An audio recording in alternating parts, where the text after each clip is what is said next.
உங்கள் favourite TV ஷோக்களை இனி miss பண்ண தேவையில்லை. ZEE5 இல் முற்றிலும் இலவசமாக காணுங்கள், இங்கேயும் எப்பொழுதும். சாமுண்டீஸ்வரிக்கு ஆம்பளைங்கனாலே சுத்தமா பிடிக்காது. அதனாலதான் மாலை மரியாதை செய்ய வந்தவங்களை கூட அவமானப்படுத்தி துரத்தி விட்டா. சரிங்க தாத்தா, அத்தைக்கு ஆம்பளைங்களே பிடிக்காதுன்னு சொல்றீங்க. அப்புறம் எப்படி மாமாவை லவ் பண்ணி கல்யாணம் பண்ணாங்க? வாங்க போய். என்ன இதுக்கும் சிரிக்கிறீங்க? நான் என் பேரங்கிட்ட பழைய கதையெல்லாம் மனசு விட்டு சொல்லணும்னு நினைக்கிறேன். நீங்களாம் எதுக்கு இங்க வந்து நிக்கிறீங்க? வேடிக்கை பார்க்கவா? தாத்தா, நாங்களும் உங்க பேரனுங்க தானே, எங்களுக்கும் பழைய விஷயங்கள்லாம் தெரிஞ்சுக்கணும்னு ஆசை இருக்காதா? வாஸ்தவம் தானுங்க. நாங்க உங்களை தொல்லை பண்ண மாட்டோம். நாங்க ஒரு பக்கமா இருந்து பாத்துட்டு போறோம். அவங்களும் நம்ம பேர பிள்ளைங்க தானே, கேட்டுக்கிட்டு கதைய. நீ என்ன கார்த்தி சொல்ற? இவங்க சொல்றதும் சரிதானே தாத்தா? இது நம்ம ஃபேமிலி விஷயம் தானே, இதுக்கு எதுக்கு யோசிக்கிறீங்க? அது எல்லாருக்கும் முன்னாடி சரக்கு அடிச்சிட்டு சொல்றது கூச்சமா இருக்குல்ல, அதனாலதான். பரவாயில்ல தாத்தா, நீங்க சொல்லுங்க. ஆமா, எங்க விட்ட? ஆம்பளே பிடிக்காத அத்தை மாமா எப்படி லவ் பண்ணாங்க நான் கேட்டேன். அதுக்கு நீங்க சிரிச்சீங்க. ஆமா இல்ல? சொல்லுங்க, அத்தைக்கு மாமா மேல எப்படி லவ் வந்துச்சு? அவளுக்கு உன் மாமா மேல பெருசா லவ்லாம் ஒண்ணும் இல்லப்பா. ஏன் தாத்தா குழப்புறீங்க? லவ் பண்ணி கல்யாணம் பண்ணிக்கிட்டாங்கன்னு சொல்றீங்க, ஆனா மாமா மேல உங்களுக்கு லவ்வே இல்லைன்னு சொல்றீங்க. ஐ திங்க் உங்களுக்கு போதை அதிகமாயிருச்சுன்னு நினைக்கிறேன். கார்த்திக், நான் போதையில் இருந்தாலும் வளர மாட்டேன், சரியா தான் பேசுவேன்.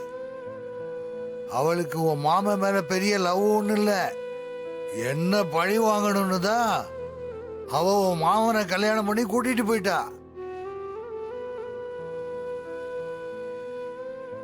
ஆனா உன் மாமன் நல்லவன்ப்பா, சூதுவாது தெரியாதவன், அப்பாவி. சாமுண்டீஸ்வரியுடைய பிளான் தெரியாம அவன் வலையிலே சிக்கிட்டான்.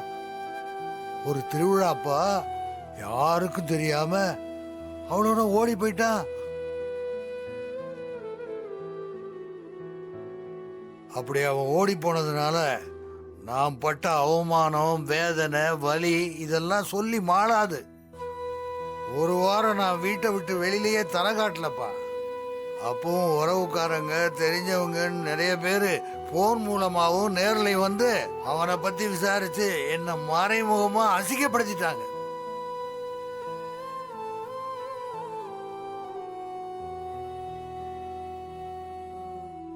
இப்படி எங்களை அசிங்கப்படுத்திட்டு போன அவனாவது நல்லா இருக்கிறான்னு பார்த்தா அதுவும் இல்லை. ஏன் தாத்தா, அவருக்கு என்ன பிரச்சனை? அவனுக்கு அவன் பொண்டாட்டிய பிரச்சனை தான்ப்பா.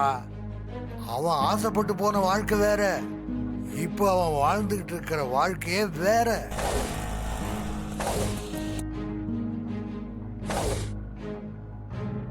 கோவில் காலம் மாதிரி இருந்த அவனை உங்க அத்தை உழவு மாடு மாதிரி ஆக்கிட்டா.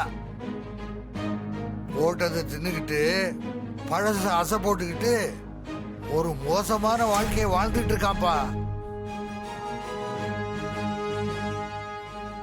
அப்ப அவர் அங்க நிம்மதியாவே இல்லைன்னு சொல்றீங்களா?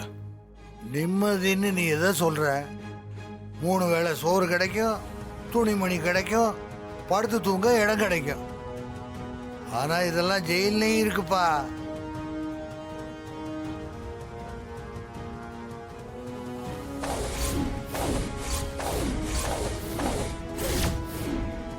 ZEE5 ஆப்பை டவுன்லோட் செய்து அனைத்து எபிசோடுகளையும் இலவசமாக பாருங்க.